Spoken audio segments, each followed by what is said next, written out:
عماد يا عمدة، لازم ماتش حرس الحدود النهاردة ده تكسبه عشان توصل للمركز الرابع، وانت كده هتكون بتنافس على الدوري. يلا بينا يلا بينا. بص يا كابتن عماد، انت ماتش حرس الحدود ده لازم تكسبه وتاخد اول 3 نقط. فانت تلعب بالتشكيل ده، تلعب في حراسة المرمى بمحمد الشناوي، 2 قلوب دفاع ياسر ابراهيم وياسر مرعي، على اليمين محمد هاني، على الشمال مش هتلاعب بقى ايه كوكا، لا دي انت هتلاعب على الشمال عمر كمال. 3 في نص الملعب هيكونوا مروان عطية واليو ديانج.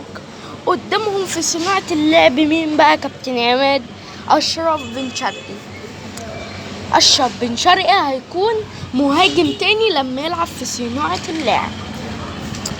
على اليمين بقى تلاعب مين؟ حسين الشحات. ايوه حسين الشحات اللي هيلعب، واوعى تلاعب طاهر يا كابتن عماد النحاس.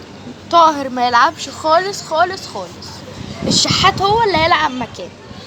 على الشمال بقى مين؟ احمد عبد القادر. هتقولوا لي ايه ده؟ طب ما احمد عبد القادر لسه ما اتحطش في قائمة الاهلي.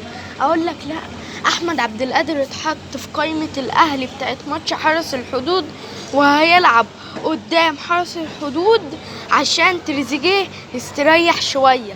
اللي هيلعب مكانه احمد عبد القادر عشان تريزيجيه يستريح شوية ويكون حتى نجهز لماتش مين؟ لماتش الزمالك بتاع القمة.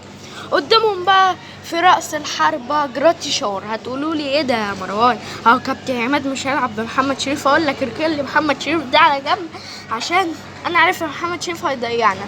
فانت ايه في نفس الوقت هتدي فرصة لجراتيشار اللي هو يلعب لك 90 دقيقة. يا رب يكون الفيديو عجبكم. كان معاكم الكابتن مروان الاهلاوي.